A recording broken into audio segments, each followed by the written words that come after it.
Hello, everybody. I decided that I wanted to try midday. I'm going to somebody. Wow, nice to see you.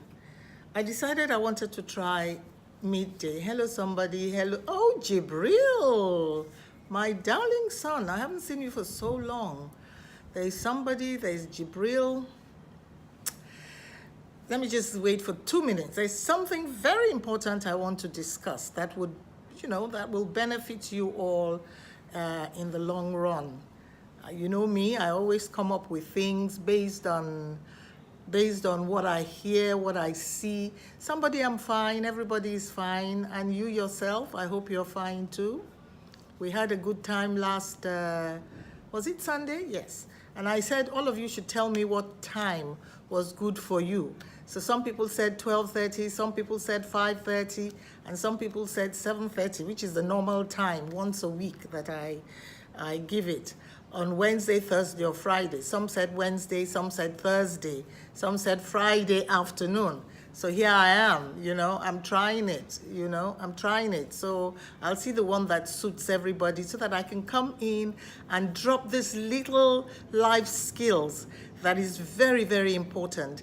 It's good to chase after money. It's good to chase after your profession, but it's also better when you yourself are prepared to work towards whatever your goals are and look inwards to find out if there are any limitations, any wrong beliefs, limiting beliefs that may be responsible for certain things, that may be responsible for you being so successful and yet you are not happy. You are successful, but you're not happy. And then you start wondering and thinking and then trying to do other things. Well, maybe it's still inside of you. What has happened is that a lot of people have asked me about various things to improve their social skills, to make a positive change in their lives. How to improve their social skills, their health, or simply their attitude, you understand, and how they think. And I decided to, come up this afternoon and talk about something. Adebayo, how are you? You said somebody lied to you that I'll miss this special session. I stand to prove them wrong. Yes. I decided to, to surprise everybody. I've not done it on Instagram in the afternoon. I would do Twitter in the afternoon, you understand. But here we are. So many people, the leading ladies, how are you? So many people ask me about how to go about change. They want to make a positive change in their lives. They want to improve their social skills. They want to improve their health. They want to, simply improve their attitude. That is the ones who agree that maybe they have attitudinal problems. The problem is that a lot of people do not accept. Like this morning, yesterday evening, yes, I was talking to someone who has a thriving, multi-discipline business, like a serial entrepreneur.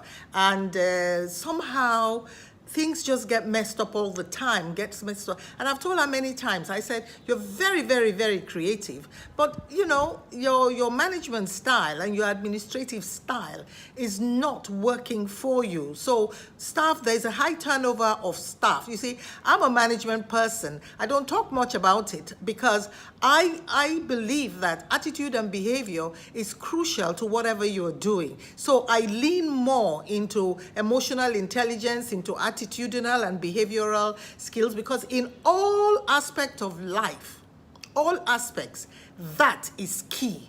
That is why you find people, as I said earlier, very, very successful, have made it seemingly in quotes, but they are not happy, or have made it and their attitude sucks.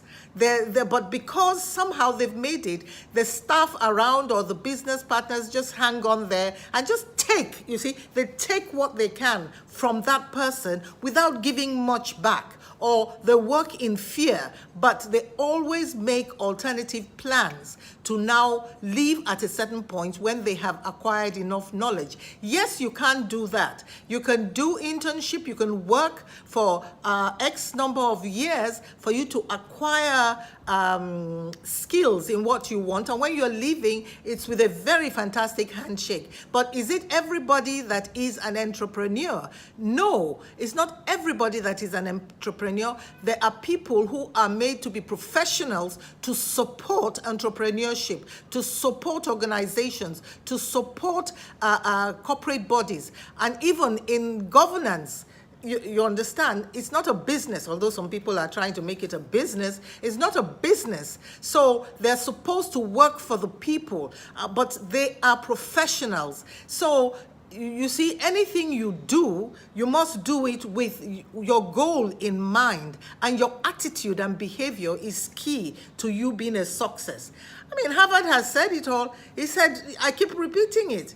He said to be a success, you need 15% technical skills. That is knowing what you're doing, not just deciding to do something, but knowing what you're doing. But you need 85% soft skills. Soft skills are all the skills that is embedded that that affects your attitude and behavior and makes you a success, makes you a continuous success in everything that you do, in your work, in your business, in your career, in your profession, in your relationships with your spouse, with your family, with your children. It's your attitude and behavior. And attitude and behavior is a function of our foundation, various kinds of foundation that has come at us. And most times you really do need somebody to work with you. You need a skilled life coach, management person to work with you, or management, if it's your business, to work with you. But ultimately, if you are a successful CEO or you're sitting on top of a large conglomerate, if your attitude and behavior is affecting the output from your staff, then you need a life coach. You need someone to coach you down the path and find out why your own persona is interfering with the success of the organization. So let us see now. I said a lot of people have been talking about, wanting to change, and I keep telling them change is within you. Change is within you, but it is not easy. It is not easy. There will be obstacles outside of you and inside of you too as well. They're almost, inside of you. Obstacles outside, but certainly obstacles inside of you. So there are some common obstacles that make change so hard, and I'm going to talk about how to overcome them very quickly. Hopefully you'll find something that can help you to move forward and to make that change. I'm not going to talk for much. The first one is you don't want to change. You talk about changing, but you do not want to change. Is it really your wish to change? Maybe you want to change something, but is it really your wish to change? Or is it the wish of your spouse, your parents, your partner, your boss, your friends, or your society? Is it your wish? If you don't really want to change, deep down inside of you, it will be hard to go the full distance of change, to be able to withstand what it takes to change. Yes, you can begin, but if there is no inner drive, if there is no inner drive to do it, then you will lose motivation, you will lose speed, and you will feel like giving up, all the time after a while. You will feel like giving up all the time after a while. It affects even your profession. You are going after something and you find that it's not working for you. You haven't really found out why. Is it you not working for it, or it's not working for you? Did you do your analysis well? Did you do your business plan well? Did you do all the T-Grow tools that is required, or was it because somebody was doing something else and you wanted to join? So if you don't really want to make that change deep down inside of you, you are not going to succeed at it. So what do you do about it? What you should do is, number one, sit down and really think about whose goals you are working towards, whose goals you are working towards. Because if they are not yours, think if they're not yours, then you will not achieve it. You will stop working towards them and spend more time on your own consciously chosen goals. If those goals are not yours, you won't work at it. And then you will spend more time working at your chosen goals, and this would interfere. Hello, Noni. How are you? Hello, rookies. How are you? Do you understand? So you need to sit down and consciously think about what you're doing. Is it what you really want to do, or is it something that you think you want to do to please someone? If you still have to go on with doing somebody else's goal, perhaps your boss has told you to do something and you can't just ditch that if you want to keep your job, then you must find your reasons for working on that goal. You see, the motivation must come from within you. Brainstorm and write them down. Write them down, review that paper always, and make the goal into more of your own goal, because you really need to be there and know why you are working towards it for your own sake. Do you understand? For your own sake. This is also why it's hard, if not impossible, to change someone else. So be careful about whose wishes and hopes you are trying to change. It's like in a relationship. You go into a relationship, you can see certain things and you decide that you will change that person. That person cannot change if they don't want to change. I encounter it all the time in my counseling and therapy and coaching sessions, relationship sessions. I want him to do this thing, or I want her to do this. And I tell them that it's going to be, if impossible, if not totally impossible, because that person needs to be a part of that change. So maybe we need to work with you to see if you can change, to accept or tolerate that change, or you get out of it. You understand. I'm behind some air. I want some fresh air today. Number 2 is you don't feel courageous enough. You do not feel courageous enough. Change can be scary. Doing things for the first time or stepping into that unknown and pretty frightening path. You may feel like you need some courage to make those changes you want, to take the first step. So what do you do about it? Well, Eleanor Roosevelt, I wrote it here, said, that was the wife of former president, she said, you gain strength, courage, and confidence by every experience in which you really stop to look fear in the face. You are able to say to yourself, I have lived through this horror.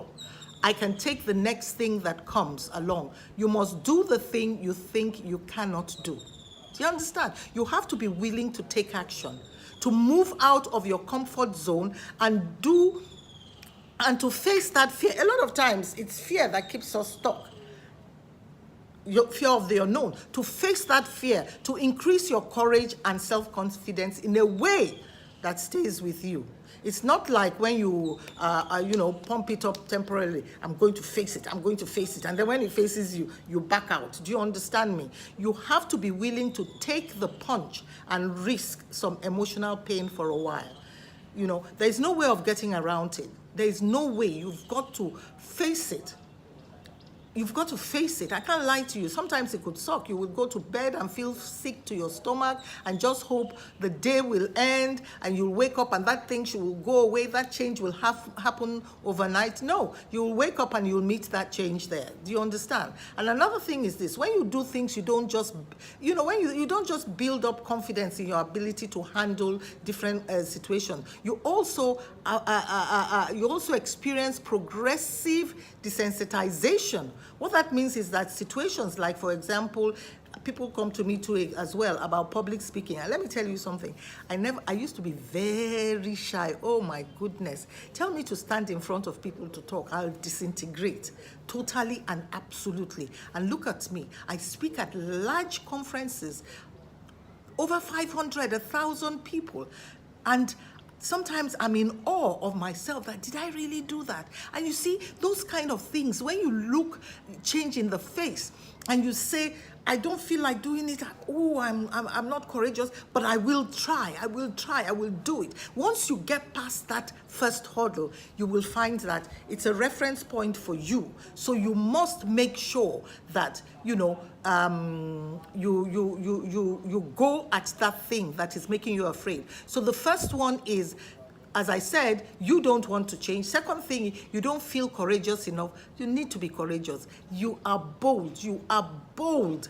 Go for it. The third one, very quickly, is your environment is holding you back. If you are, for example, trying to lose weight, let's say you are trying to lose weight, then it will be a lot harder for you if people around you are eating junk food all the time and eating all the shawarmas and the wagons and the amala and the donuts and all of that. If you're trying to think more positively, then it will be a lot harder if you hang out with negative people all the time. And negative people does not mean they're bad people, but what they are doing is negative, and you need to back up from. So what you need to do is to change your environment in a way that will support you. That doesn't mean that you have to take drastic measures and lose your friends and never talk to your friends. It just means that you cut down on seeing the most negative people, even on TV. All those nice TV commercials and everything, it's deliberate. It's meant to make you salivate. It's meant to make you want to have that thing that you're not supposed to have. That is their marketing strategy. If you fall into it, it's okay. Angel, how are you? Zoe, how are you? You understand? So if you're trying to lose weight, then find people with similar goals with you. Carve out some time and a space for yourself with people who will motivate you. All over you see motivational well-being classes and talks, and on some pages and Insta and on Facebook you'll see them putting out menus, nice menus. If it's too expensive for you, look for the what do you call it, the how to cook, how to make it, the menu. There's menu where they have it, and then how you are going to make it up. So look for it. You can do it. You can make it for yourself and make yourself happy because you have a goal. If your goal is, for instance, to learn a new skill, you must be able to make time for it. There will be things that will distract you, things, TV, friends visiting and everything. It will distract you. You must make sure that you change your environment as of the point of time that you want to attain your goal. For me, sometimes when I want to write or I want to prepare some training materials, I disappear from everybody. Even my lovely Sherry Coco, you understand, my last grandchild, who believes that she has the right to disturb me as and when she wants. I disappear whenever she comes visiting if I don't know. But if I know, I just down everything. But I create that time. That environment is very key to me being able to think. Number 4, reasons that you don't change is you feel like giving up after 1 or 2 failures. When you're really young, then you probably don't build failure up to be this huge thing. But you learn to walk, you learn to fall down, you learn to dig your head and get up away. The same goes for learning. You have to learn to ride your bike. I remember when I was riding the bike the first time and they were teaching me to ride a bike. They didn't tell me how to use the handle to brake up. And I found that I was riding down. Official, how are you? Mogul boss. I was let go. And unfortunately for me and my cousins, I was about maybe 8 or 9. It was going downhill in Agodi, Ibadan. And the next thing, I was just going. I was just going and I couldn't stop. I could not stop at all. So, but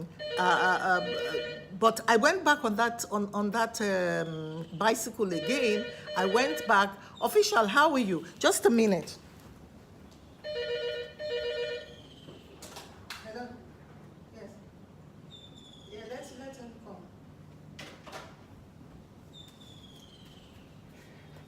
I'm sorry, this is what happens when it's midday. And I learned to ride the bike. Another reason is you don't feel enough pain yet. Why do people change? Oftentimes it's because they simply have had enough. So the pain of staying in a situation that is bad for you does not augur well for you. You understand? So what do you do about it? Besides waiting until the problem becomes pretty much unbearable, you can try to see your future self vividly in your mind. Ask yourself, what will this this lead to in 5, in 10 years time, in 3 years? That is why I have the vision board training. The vision board training actually makes you think. You are put in a space alone, quiet, and you have to think about where you want to be in the next 6 months, 1 year, 2 years, 3 years. I have another one coming back up August 18, invest in yourself. Details are on my page. The 6th one is you don't know how to practically make the change. This is a common obstacle. Fortunately, we nowadays have, the internet, so it's a lot easier. It will help you. And what you should do, ask yourself, what have other people before you or around you have done to improve their situation?